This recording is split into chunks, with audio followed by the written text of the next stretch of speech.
देख रहे हैं पब्लिक डिमांड। मैं पिंटू बाबू। कोडरमा लोकसभा चुनाव बहुत ही इंटरेस्टेड होते जा रहा है। मैं अभी आपको एक ऐसे पर्सन से मिलाने जा रहा हूँ जिनकी चर्चा पूरे कोडरमा लोकसभा में है। 1984 ईस्वी और 1999 ईस्वी में कोडरमा लोकसभा से सांसद रहे इनके पिताजी श्री तिलकधारी सिंह जी।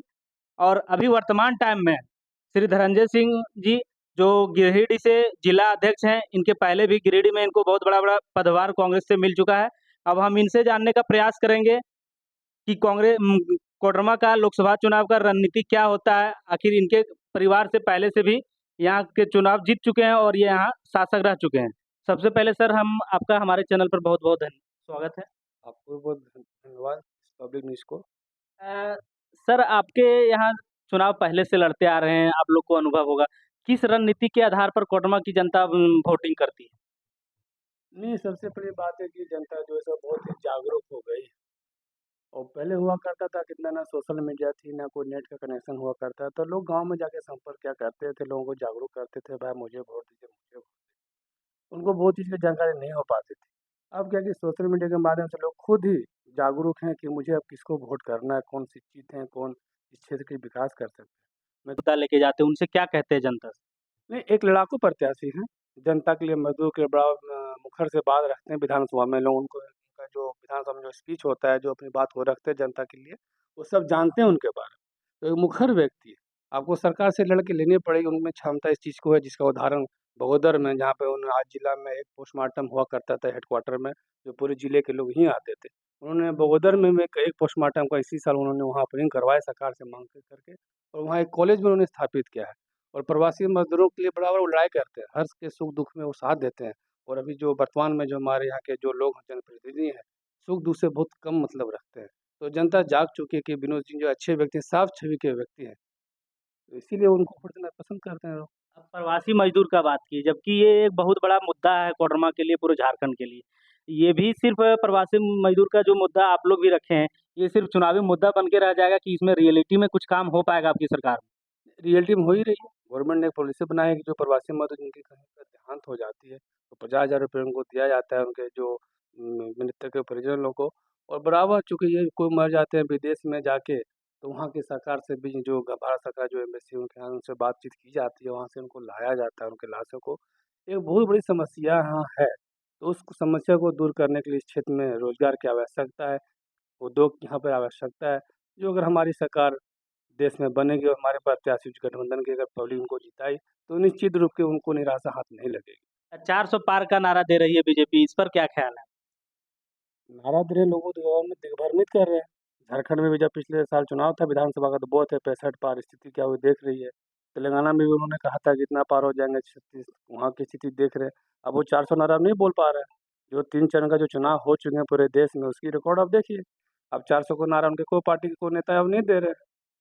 लेकिन ये भी मुद्दा बनाया जा रहा है कि अभी हाल ही में अ, राज्य मंत्री, झारखंड के जो मंत्री है, उनके यहाँ से 35 करोड़ रुपया मिला। ये भी मुद्दा बनाया जा रहा है कि भ्रष्ट की पार्टी है। नहीं, भ्रष्ट ये तो एक मानसिक प्रताड़ित करने की योजना है, ऐसी कोई बात नहीं है। और ईडी काम वो अपना जाँच कर रही है, अब जो जब तक कोई रिज़ल्ट सामने नहीं आ जाएगा तो हम लोग कैसे इस पर कुछ बोल सकते हैं। हेमंत सोरेन को लोग जेल में बंद कर दिया, साढ़े 8 एकड़ ज़मीन के आरोप में, अभी तक तो कुछ सिद्ध हुआ नहीं उसमें, बिना मतलब उनको जेल में बंद करके रखा हुआ है। दिल्ली के मुख्यमंत्री जी अरविंद केजरीवाल जी को बंद करके रखा हुआ है, तो आप अगर देश के बारे में जनता के बारे में कोई सवाल करेंगे तो आपको जेल में बंद कर दिया जाएगा, ऐसी कोई बात है नहीं।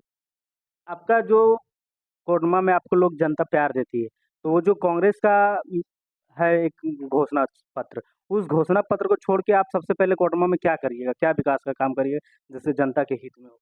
सबसे पहले जो मज़दूर हैं, जो इस ज़िले से क्षेत्र से जो बाहर पलायन करते हैं, उनको हम लोग कैसे रोकें?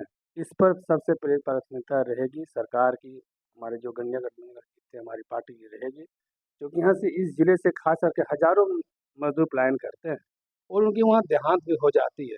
उसका कारण है कि जो मज़दूर यहाँ से बाहर काम करने जाते हैं, उनके बीवी, उनके बच्चे, उनका परिवार, उनके माता, उनके पिता उनके घर में अकेले रहते हैं। किसी घर में एक कमाऊ सदस्य रहता है, एक वैसे ही मानसिक प्रताड़ित से वो बाहर में जाके काम कर रहे हैं। इसको हम लोग दूर करने का भरकर प्रयास करेंगे और एक उद्योग की स्थापना निश्चित रूप से यहाँ होनी चाहिए। ठीक है, ट्रेन भी चलनी चाहिए यहाँ से हैदराबाद के लिए, सूरत के लिए, लेकिन जो पलायन जो हम लोग रोक सकें, क्योंकि आपने देखा कि जिस तरह से लॉकडाउन का जो कोरोना काल का जो पीरियड था, कितने घर बर्बाद हो गए।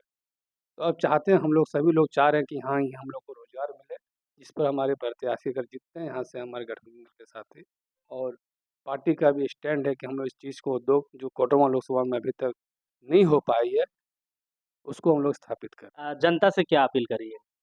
जनता से अपील करेंगे कि आप इंडिया गठबंधन को जिताएँ और काफ़ी वोटों के अंतर से इनको जिताएँ। आप सब साफ छवि के आपके प्रत्याशी इस कोडरमा लोकसभा क्षेत्र में नौजवान हैं, काम करने की क्षमता उनमें, लड़ाकू हैं। आप लोग के लिए, आपके अधिकार के लिए विधानसभा में लड़ाई करते हैं, जहाँ आवश्यकता पड़ेगी वहाँ भी लड़ेंगे। मैं इतना ज़रूर भरोसा दिलाना चाहता हूँ प्रत्याशी की तरफ से, पार्टी की ओर से, कि आप अगर विनोद सिंह को चुनाव जिता के यहाँ से देते हैं, आप उनकी आवाज़ को आप लोग लोकसभा में पहुँचाते हैं, तो आपका जो मतदान जो आप उसके उनके पक्ष में करेंगे, आपको कभी भी निराशा नहीं लगेगी कि ये आपको ने गलत व्यक्ति को मतदान दिया है। आप काफ़ी कार्यकाल से कांग्रेस को यहाँ पर चला रहे हैं, तो इन सब में क्या अनुभव रहा है? कैसे? नहीं, मैं तो बचपन से पॉलिटिक्स देख रहा हूँ। मेरे फादर यहाँ से 2-2 बार सांसद रह चुके हैं। लास्ट चुनाव में 2014 में यहाँ से चुनाव लड़ा था। तो मैं देख रहा हूँ, संगठन का मैं लगातार काम कर रहा हूँ। लोगों संगठन बूथ स्तर पर मजबूत हो गया। हमारे सभी कार्यकर्ता, लोगों में मायूसी हुई चूँकि ये सीट कांग्रेस का हुआ करती थी। हमारे फादर के यहाँ से सांसद थे, सॉरी। तो लोगों में एक निराशा ज़रूर थी, लेकिन अब भरोसा लोगों में मैंने जगाया हूँ कि ये चिंता करने की बात नहीं है, क्योंकि ये अंतिम चुनाव नहीं है। आगे भी चुनाव होने हैं, तो हमारे संगठन के सारे कार्यकर्ता तन मन के साथ, धन के साथ भी पार्टी प्रत्याशी के पक्ष में प्रचार करें। ये कांग्रेस की सीट हुआ करती थी और अभी फिलहाल तो एनडीए गठबंधन की है और माले की सीट गई। इससे लोगों में और गलत मैसेज गया है कि मैंने आप उसको उस गलत मैसेज को सही में बदलने का प्रयास। नहीं, कोई प्रयास नहीं। जब आला कमान जो इंडिया घटक दल के जो लोग हैं, जब निर्णय ले लिए तो बात खत्म हो गई। जब मंदिर में कोई पत्थर लग गया तो लोग उसी को पूजा करेंगे, इसलिए उसमें कहीं कोई बात पब्लिक डिमांड के माध्यम से आप जिला अध्यक्ष धनंजय सिंह जी को सुन रहे थे। इनके विचारों को लेकर क्या सोचते हैं? हमें कमेंट सेक्शन में बताइए। हम मिलते हैं नए वीडियो में। जनता जनार्दन की।